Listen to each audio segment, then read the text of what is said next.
Okay, I am back with course number 2 on our course on developing an understanding, a basic understanding of how to use YouTube and also how to effectively do some basic film editing. This is really an important skill to develop for a lot of reasons that I'm going to be talking about, and I will absolutely be sharing with you how I use this technique and how valuable this course would have been to me while I was incarcerated. And I think it could be valuable to you as well. Many of you may have some experience with YouTube and with the internet and cameras and recording. Some of you may not have any experience with it. I'm here to show you what would have been extremely helpful when I was building my business, and I want to give you ideas on how you can use this to build your own brand and build your own tools. So we're going to learn about from Ro in this segment. But before I get there, I wanted to pull up these notes that I took after concluding the previous chapter. You can see I'm still filming behind a green screen, but I'm going to go ahead and show you a little bit later how I exit out and move myself over to the right. But I wanted to go some of these questions that I threw up on the screen at the end of the last video. Now, you know that when I show it to you on YouTube, which I will do right now, okay, I'm going to pull this up. This is my channel right here, okay? So you're going to hear Ro talking about some of this information right here about, right now there's a speaker right now. But she was talking about, you're going to hear her talking about channel art. And when you hear her talking about channel art, this is the section here that she is discussing. This is my partner, Justin McPerney, and that's me, because she told me, you're going to hear her say that I should have my face on this. So I said, okay, well, let me do something and put my face on there. Then she also spoke about the importance of putting on there how frequently I'm going to publish. And I don't have that information on there yet. There's a reason that I don't. It's because I'm building this course and I'm not publishing the type of content that is popular out here on YouTube right now. Right now, I'm building a massive amount of content that I can use to teach other people. Okay, so this is actually my channel. And you can also see that I have a subscription to a software service that's called TubeBuddy. And TubeBuddy gives me some analytics.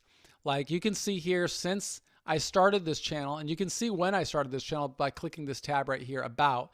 I started it on September the 1st, 2012. And as a reminder, for those of you who may not remember from the earlier courses where I reveal more about my story, I got out of prison on August the 13th. August the 13th, 2012, I transitioned to a halfway house, so I wasn't even out of prison yet. I didn't finish my sentence till August of 2013, but notice that while I was in the halfway house and I was learning how to use the internet on my cell phone, I opened my own YouTube channel, and that is what is now the Prison Professor's channel. And through this channel, you can go back to the home section and you can see that I have, I'm going to stop this video. I have published since then 580 videos. I've had about 500,000 views, which is not a lot by YouTube standards. But remember, in the early stages of my journey after prison, my primary vocation was investment real estate. This was a passion for me to really try and create content that would teach and inspire people who were either going into the system or coming out. But you see, in the last 30 days, I've published 24 videos, so almost a video every single day. And I'm getting about 5,870 views every 30 days. So not a lot, but you're going to see me grow this because I'm pursuing a very deliberate path. But right now I'm focusing on teaching and creating content.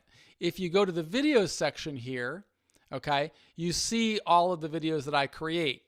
And the last course I already published right here, and that's what I wanted to show you right now.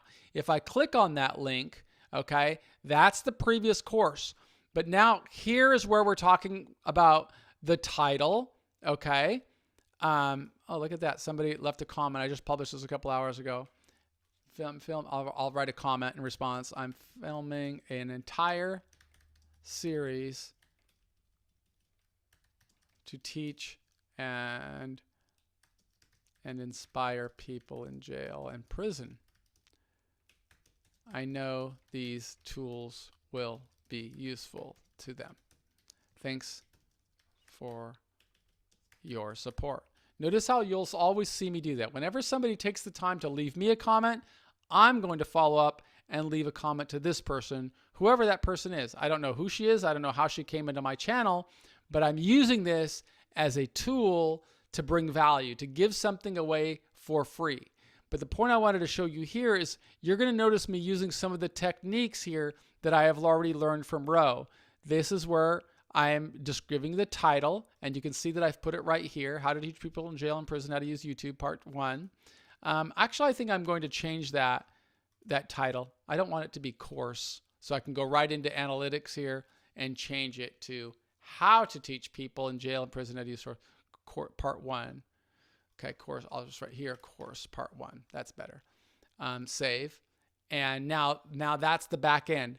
So that's where the title goes, and you'll hear her talking about that. This is where the description goes, okay? So here's the description that I typed right here, and it goes right here. Now I could put more information here, and I wanted to do that with you right here. So let's say I want to put a little bit more information. If you're looking to teach and inspire people going in jail or prison, please visit prisonprofessors.com. See, this is the way that I let potential clients, like people who work in jails and prisons, know that I'm creating content that I hope is going to be of value to people in jail or prison. Send an email to team@prisonprofessors.com. Now, one of the things I've said frequently through all of this work is I never ask anybody to do anything that I am not doing. This is what I am doing. You will also hear during Ro's teaching that she's talking about tags. That's right here. These are all the tags that I've created, and I've got them down here, right? So these are all of the tags that I created. So if somebody is looking for information on prison, teaching in jail, teaching in prison, inspiring in jail, blah, blah, blah, all these kinds of things, well, they can find some of my content right here, okay? There are other recommended tags, but I've expired my ability right there with all of those tags, and so I'm just going to save this, and that's what I wanted you to see about an actual YouTube channel. And I can go back to my channel just by clicking on my icon, go to my channel, and there it is. And if I need to come back to this again, I will, but I wanted you to see that. So, but then I also wanted to respond to a couple of these questions that I asked previously. What is a ScreenFlow? ScreenFlow, as a reminder, is the tool that you see me using right here, right? So I'm going to scroll down here. This is a ScreenFlow, right? This is the platform. If you can see up there in the top left, it says a ScreenFlow platform. You see that I have video files right down here, right? This is the file that I'm editing, the one that I'm going to highlight in yellow right now. It's not highlighted, but now it is highlighted, okay? This little section that is in blue, this is all part of a very long video series that I did with Ro, and I'm just cutting it into pieces because I know I can't give it to somebody in a 2-hour segment, in a 6 or 10 hour segment. So I'm breaking these up where I'm recording about 20 minutes of her teaching and following that with this little bit of commentary with hopes of helping more people understand what I learned. So go back to the content. So that's what ScreenFlow is. What are digital assets? You're going to hear that word a lot, and that's going to be something I want you to remember, because your digital assets in this particular case are right here, right? These are all the films. This is all the film footage that I've recorded. This is the audio footage that I've recorded. But in ScreenFlow, I've got like a global setting where I have all kinds of video assets that I use to teach and inspire people, and I can weave these into the videos, and you will see me do that periodically, okay? But for now, I just wanted to make sure that you understood what digital assets are, and they are documents that we can plug on a screen and share at scale, meaning anybody who sees this YouTube video is going to see all of the assets that I put up. What is a green screen? Remember I told you about that? Well, you should remember that behind me, if you see me being transparent, it's because I have a green screen behind me, and as a result of me having that green screen, I can use the Chromatic Key to block everything else out that is green. So I'm going to crop all around the green screen, and that way people can only see me wherever I choose to put myself, and I can move myself as a single layer anywhere around the film. How do I maneuver one layer? That's what you've seen me do in the past. How do I add text? I showed you that in the previous video. So all of these are lessons that will be very helpful to you if you are going to make videos.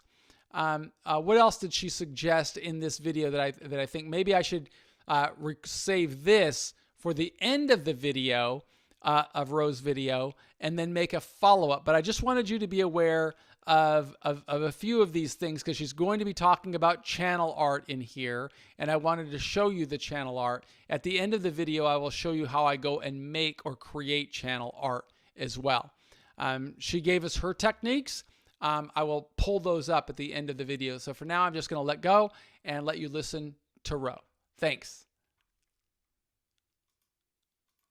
And we are taking a tutorial on YouTube from Ro Clausen of Strong Prison Wives and Families. She is coordinating her screen share right now. Did you know that what I see right now, Ro, is your logo? Okay, there we go. I've got your screen now. I'm looking at myself on the screen.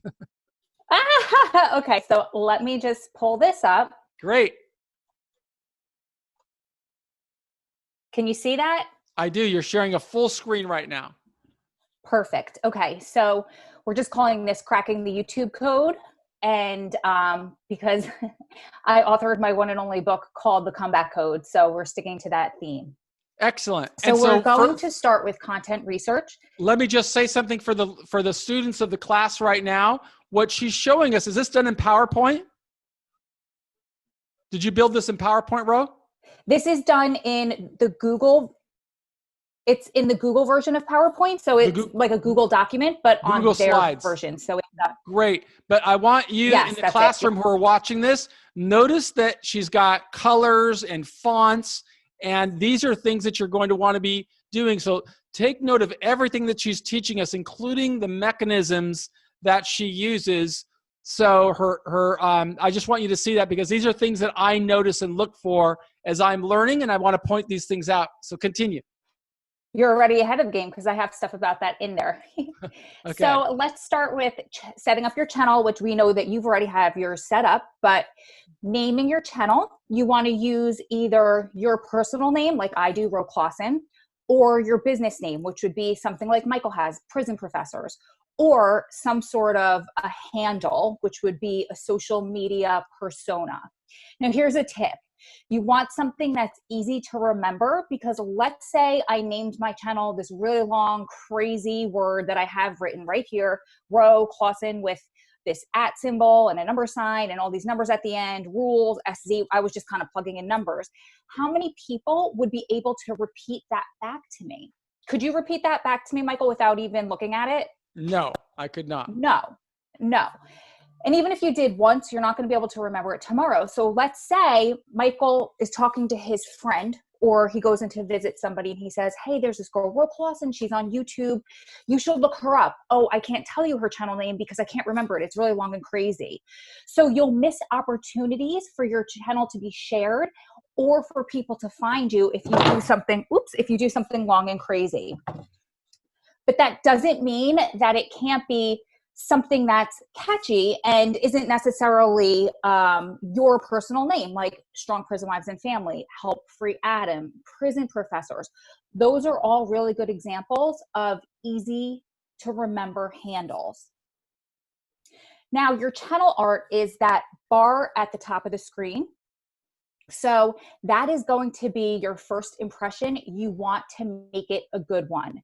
You want to keep your marketing message on there clear and concise.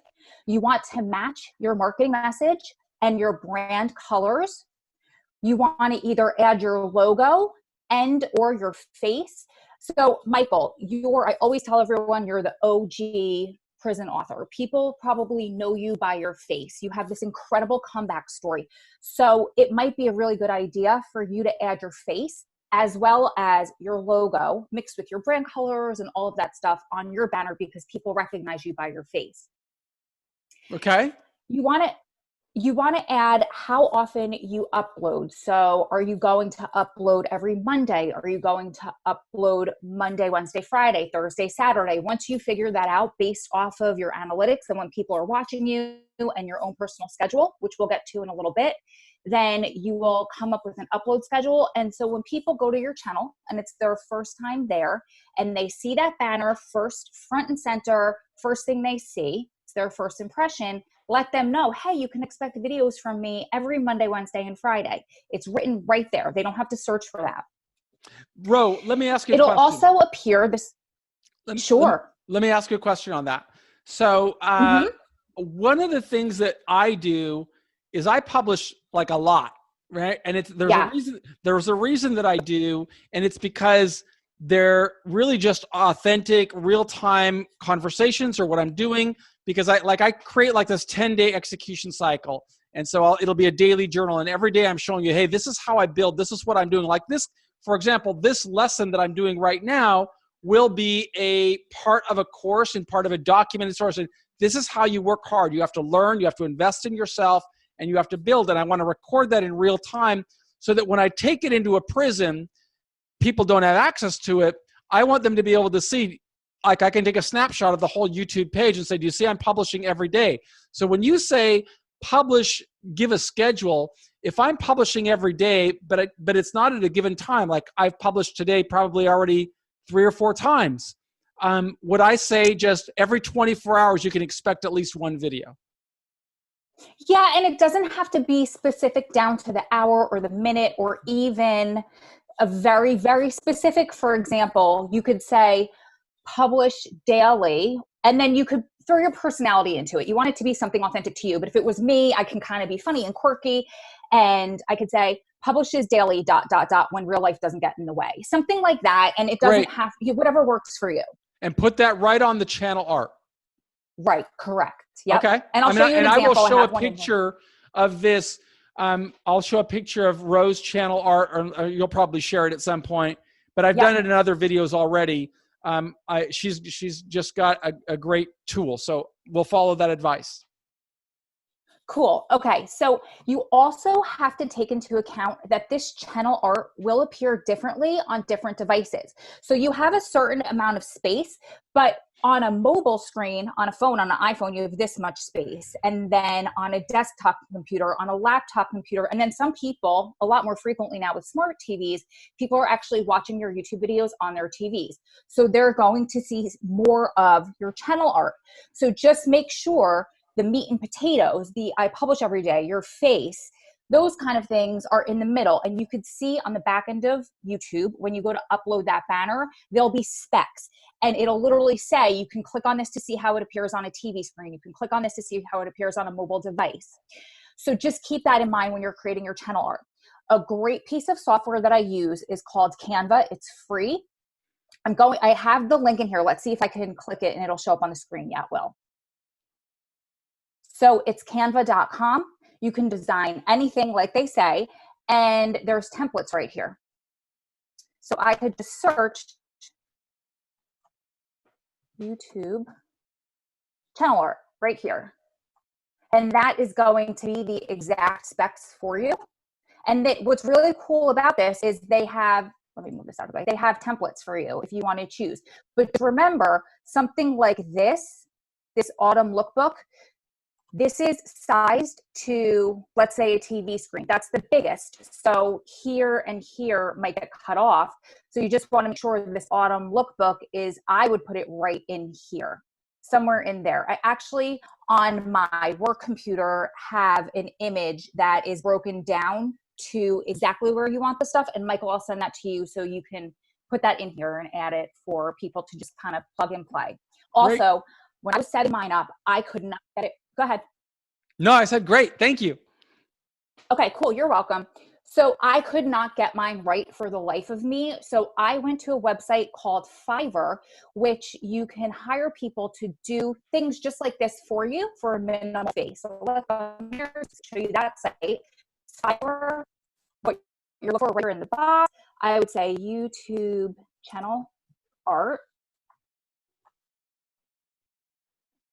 And then people will come, these are the different designers, and then they name their prices. So you can get it for as little as $5. And then I would just recommend looking at the reviews. So this is as little as $5, and they have a 4.9 out of 5-star rating. That's great. You might want to go with somebody like that. Of course, look at the ones that you like, designs that you like, but that's an option as well. They did an excellent job for me. I can share the designer that I used, Michael, with you at a later date because I have that in a different email account as well. Okay, so here's let me point something out there for the audience. Is we can't take for granted that the designer is going to have all these assets, and these assets are your images. You, like Rose got great images there of her and her husband and her branding and her logo and her name and fonts, and these are all things that we have to create. And Fiverr is a great resource where you can go to get those things created if you don't have them. Yep. So yep. And this designer worked really well with me. They're usually very easy to work with, and they'll just ask you, what are your colors? What's your logo? What images would you like on there? And they'll work really well with you.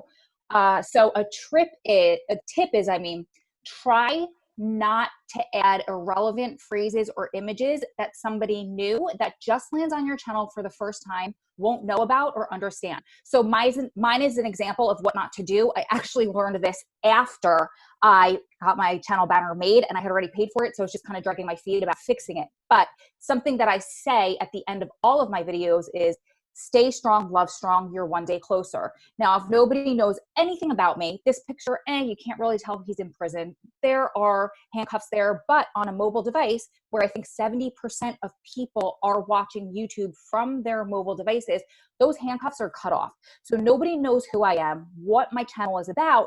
I just gave up prime real estate on my banner, where I say, stay strong, love strong. I could say uploads every Monday, Wednesday, and Friday. I could say empowering you to get through your prison bid, something like that. So just be really conscious of what you want people to know about you. A complete stranger that lands on your channel for the very first time, this is your chance to do it. It's the most eye-catching thing. It's front row, top, and center when somebody lands on your channel. Thank you. Do you have any questions about the channel art before we move on to the Yeah, I'd like you to photo? go back to the slide previously that had your channel art, because I want to point something out. You'll notice on the lower right, if you're looking at this, that Ro also has some social media links and a link to her website as well that you can plug in the About section of when you're setting up your YouTube channel. So I just wanted to point that out because those are clickable links on her channel. And you definitely want to add those because you want to make sure across the internet you're building your brand on every platform. Even if you don't use every platform, they always say, or what I've always learned in all of the marketing classes that I've always done and from personal experience, is that you want to just own one or two social media platforms. You don't need to post on every single one every single day because you'll probably burn yourself out, but you want to own that real estate with your name or your brand name. And then, like Michael said, link them all there. It's perfect for you because then you're making a footprint in Google, and Google is starting to associate you and your brand with the imagery and all that stuff. And once Google does, and they show your results to people that are searching things like, for me, prison wife, then I'm going to start building authority for myself on the internet, not just for my YouTube channel and my social media, but more importantly, for my personal website, because that's what I personally own. And that's where I can do things like sell products or put my programs for my nonprofit and those types of things. So great catch, Michael. That's super important. Anything else before we move on? No, let's go forward. Okay. So the next thing is your profile photo, and that's that little image in the circle. This isn't actually something you do on YouTube. This is your image on Google. So you need a Gmail address, which is a Google address, to set up a YouTube account because Google owns YouTube. So this will automatically be pulled into your YouTube profile. I only learned that the hard way. I switched my name actually in my Google account because I needed to send something as my name, not as Strong Prison Wives. And it wound up changing my name on YouTube, and then I couldn't change it back for 90 days. This was a while ago, so I don't know if it's still like that. But the point is, whatever image you upload on Google through your Gmail account, that's going to pull into YouTube. And you want to make sure that it's a professional picture of you. You want to make sure that you use a clear, good photo of either you or of your logo, whatever you want there. So let's show where you update this image. myaccount.google.com, and you can see it says welcome Ro Clausen, this little image. You see this little camera icon. When you click it, then I have an option to upload a photo or to choose from photos that I have already uploaded. So it's real simple. And again, just make sure if you change that, remember that you're changing it everywhere across YouTube. Again, photos should be consistent across the internet and your social media profiles, so people begin to associate your face and your logo with your brand across the web. Okay, I told you at the end that I would make another simple little video at the end after Rose spoke to just share with you a little bit more about creating channel art and so forth. So she recommended this service right here called Canva.com. And these are just tools that will allow you to create digital media. So it looks like I have to sign up. I don't want to sign up. I've used Canva before. It's a very good and easy tool. But now that I create so much content, I've got more professional grade things that I use. I would agree with Ro that if you're going to begin, you need to use all the easiest tools that you can. And there is some pricing here for Canva. It's free if for let's just see what the free course looks like. So I'm going to sign up with Google. I hope I don't have to go with my password. Oh, great. So I'm just going to say that I'm a teacher, I'm a student here, whatever. Now I got to do all this nonsense. Skip all that. Start your first design. Let's just look. Okay, so they make infographics, posters, all kinds of things like that you could use. And then you just plug in the content that you want. So if I'm going to make a video, it looks like I can grab some graphics here. So she has templates there. Let's plug in YouTube, like she said. YouTube intro.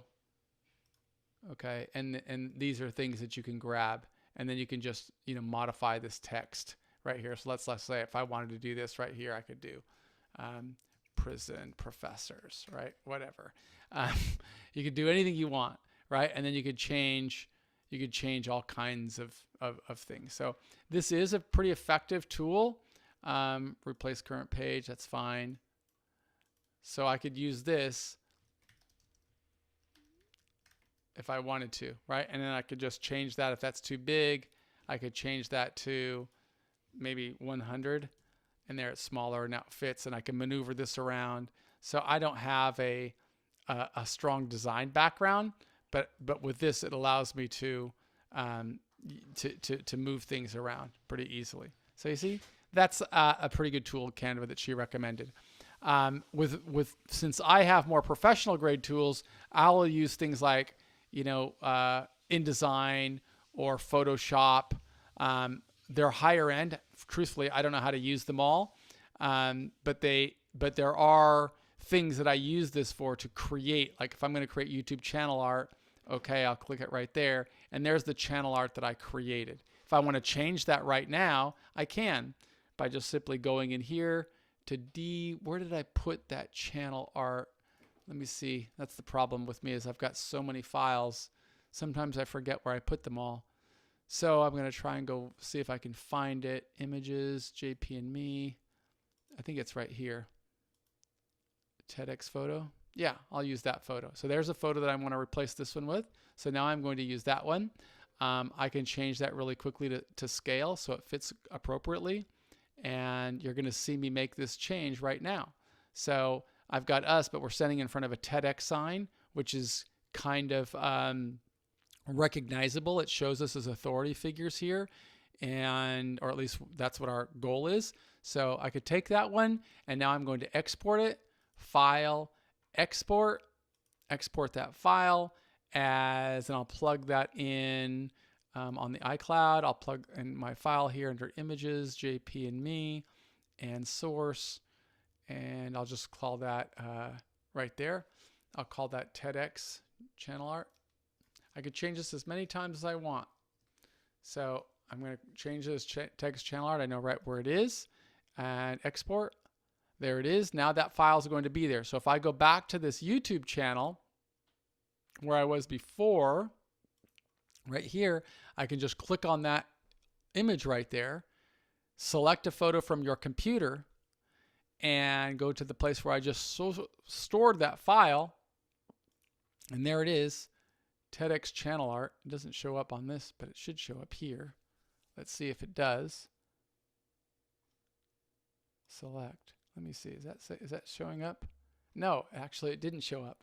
So let me see why that did not show up. I want that to show up completely. File, export. Are there different layers? Is that why? No, it's all one layer. Okay. So I want this to come off as, let's try that as a JPEG. Export. I'm going to export that as a JPEG and save. Export. And try it again. So now I'm going to go back, export, drag a file, source, JPEG. Interesting, it doesn't show up. Oh, there it is. Shows up there. I chose the wrong one.